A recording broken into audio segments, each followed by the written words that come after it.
The video app TikTok is facing a US ban from next week, potentially leaving its 170 million American users high and dry. Now, the US government says the ban is necessary to protect national security. TikTok is owned by Chinese company ByteDance, and US lawmakers have argued that China is using the app to spread misinformation and access American users' data. But many TikTok users, they don't agree. And rather than conceding to their government's demands, they're rebelling. Oh my God, what have y'all done? They're gonna be so mad. Imagine tomorrow morning, Mark Zuckerberg and all of Congress is gonna wake up and they're gonna be like, oh shit, an actual Chinese app is the second most downloaded app right now in the App Store. They didn't just cancel their TikTok accounts and flood over to Meta and they literally went and voluntarily gave their information. Congress has been arguing about this shit and Chinese ownership of TikTok. And y'all just went straight to an actual fully owned Chinese app. Now, what that user was pointing to there was the Chinese app Red Note. I won't say the Mandarin. Unlike TikTok, a Red Note is designed for use in China specifically and has over 300 million users across the Mandarin-speaking world. And the number of Americans downloading it is only growing. It's going stratospheric. It's currently the top download on Apple's US App Store.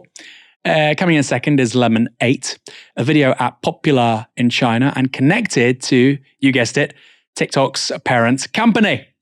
Those leaving TikTok for the Red Note are calling themselves TikTok refugees, and they appear to be receiving a warm welcome on the new app. Introducing you guys to this platform. So tip number one, we mainly use this platform for searching for suggestions, such as for restaurants, such as for shopping malls, even for makeup tips. And secondly, this platform is mainly Chinese speaking, but do feel free to speak English and post English content because I believe there are a lot more English speaking people on this platform nowadays, and we need to build this community, and there are a lot of celebrities trying to register for the account here. So what matters more is we build the community starting from now. And thirdly, I want to say never stop sharing your voice, because a platform such as Twitter, Instagram, and TikTok, YouTube, Xiaohongshu should never be banned. People sharing their actual voice there, about wildfire in LA, about Gaza, and a lot of other things, right? These are real people's voice. What matters more is that we never stop making content. So yeah, welcome to Xiaohongshu. Let me know what your thoughts, let me know what you're interested in. I speak both Chinese and English, so feel free to ask me any questions. Now, that Red Note user referred to Gaza, hinting at what many TikTok users believe is the real reason behind the US government's attempt to ban the app.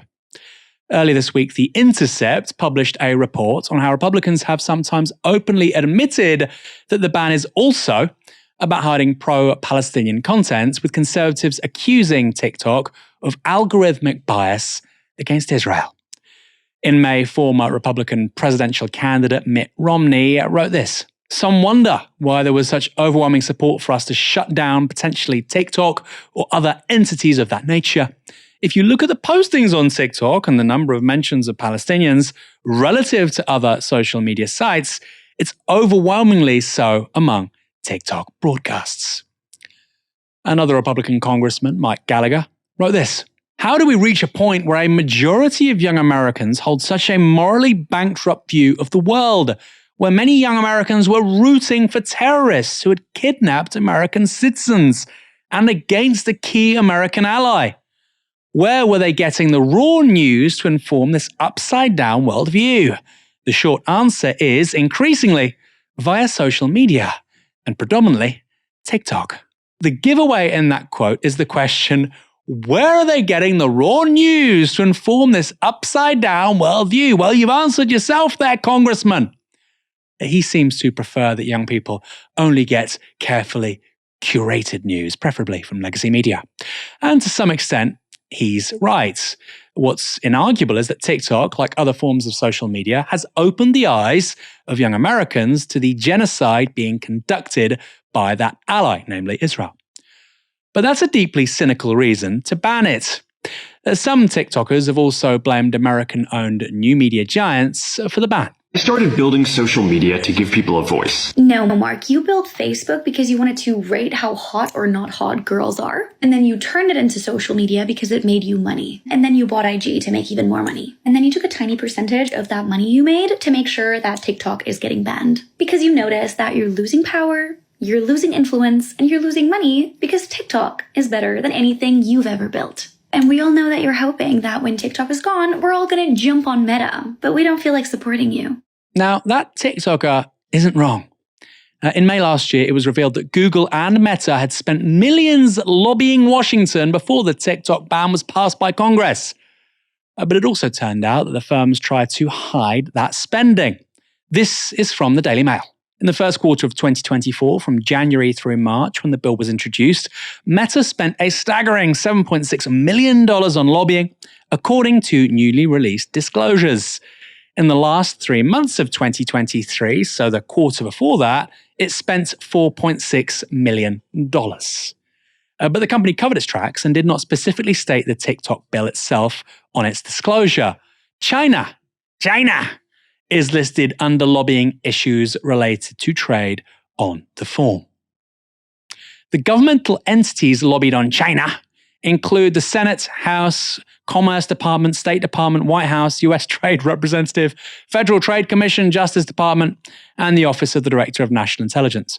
Google, meanwhile, spent $4 million on lobbying in the first 3 months of 2024, $3 million of which went to its in-house lobbying team. Disclosures show the company lobbied specifically on H.R. 7521, the Protecting Americans from Foreign Adversary-Controlled Applications Act. The Protecting Americans from Foreign Adversary-Controlled Applications Act is the formal name of the TikTok banning legislation. And Meta and Google aren't the only players looking to profit from that ban. Under the terms of the new law, TikTok can avoid the ban by selling its US operations to a non-Chinese firm. And reports are emerging that Chinese officials are discussing a sale of the platform to, you guessed it, owner of X, Elon Musk. There's also one other hope for American TikTokers, Donald Trump. This was his take on the ban. We'll take a look at TikTok. You know, I have a warm spot in my heart for TikTok because I won youth by 34 points.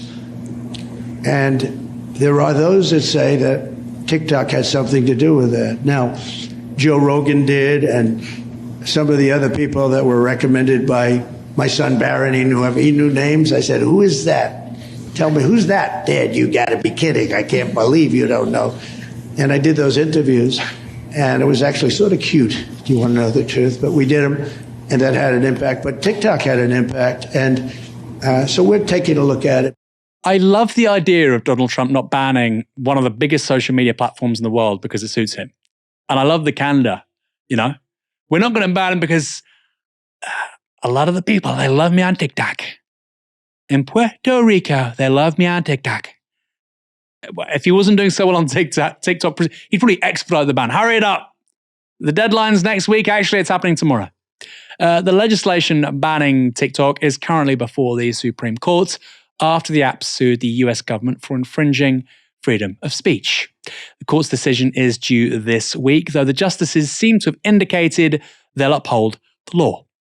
But Trump has reportedly asked the court to delay its ruling until after his inauguration, which of course takes place on January 20th, which is one day after the TikTok ban is scheduled to come into effect. Now, young Americans moving over to an actual Chinese app is probably not the outcome that the White House intended. And Red Note developers are apparently working overtime to translate the app into English to make it even more welcoming to those seeking a new online home. That may mean American users end up being more exposed, not less exposed, to the kinds of ideas that lawmakers wanted to, quote-unquote, protect them from. You guys, this is it. This app is the reason why Americans are going to gain consciousness. The actual citizens are telling them what their socialism looks like direct from the citizens. These conversations are happening right now. And listen, maybe me and you know this, but the average American doesn't really grasp their mind around these things. So this conversation's happening about how people in China are horrified that they had to pay for an ambulance. They're horrified at the prices people are paying for their healthcare. These conversations are happening. Mike, this is really funny. I love this.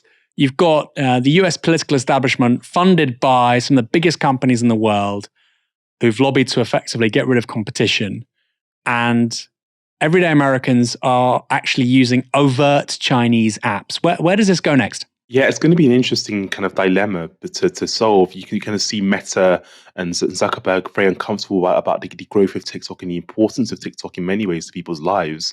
Like, people use it literally as their Google, which I found a bit weird, but because I use it sometimes, but not as my Google. But it's such an important platform to many people's lives in terms of, I don't know, finding recommendations for restaurants on a weekend, or learning about things like, I know so many people actually who've learned about the issue in Gaza through TikTok. So yeah, you can see why people who own kind of other social media companies might be a bit bothered by it, and by the US more broadly.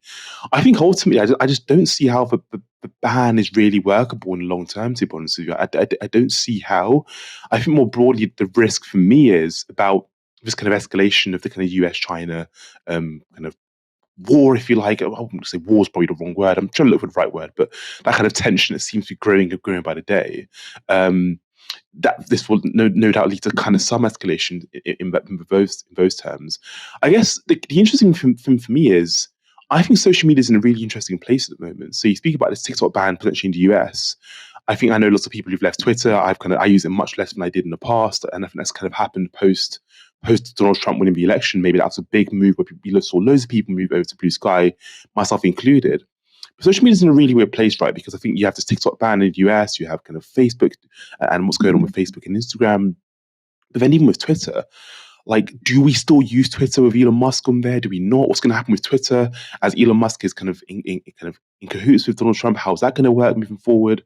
It just feels like a really weird place, in that a lot of these homes that people have found on social media and have become quite intrinsic to their everyday lives, politically, socially, in every single sense.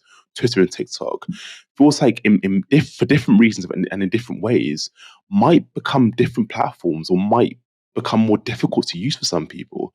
I certainly think with Twitter, the blue sky has tried to fill the void, and so far, I'd say someone who's on there, it can be great, but I find it quite dull, to put it kind of bluntly. I still use it, but I find it quite dull.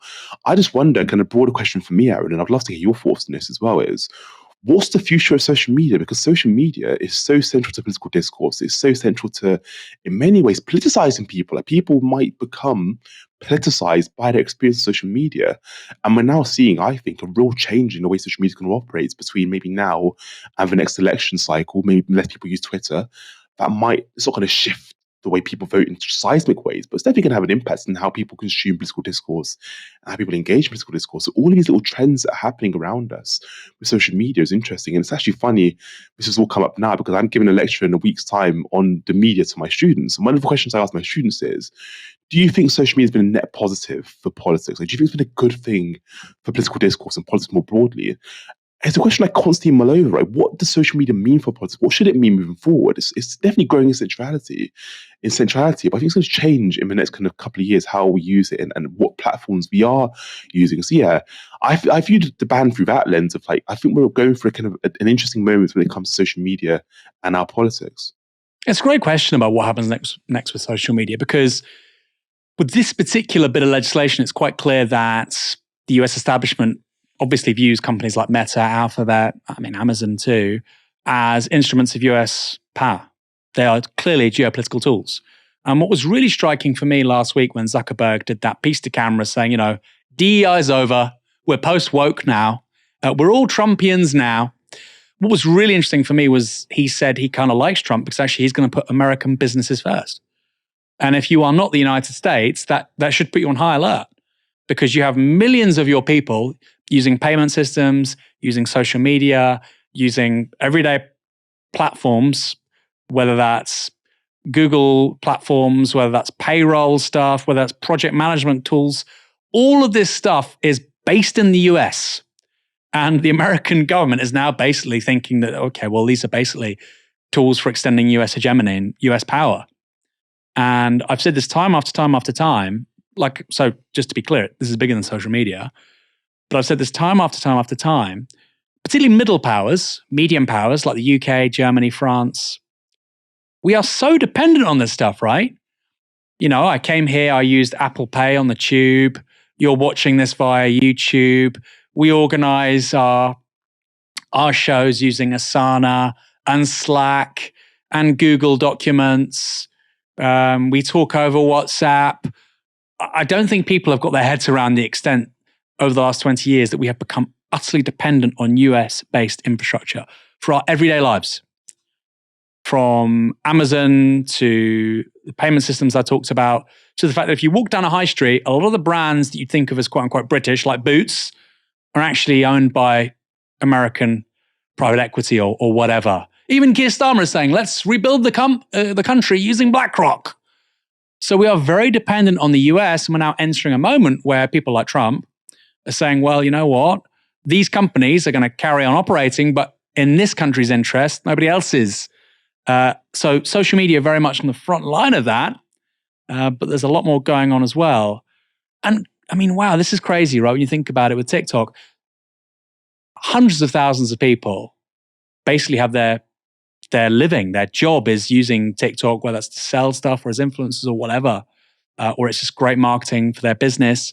That's going to go overnight, potentially. And that won't be the last time that happens, by the way. This is going to become increasingly commonplace.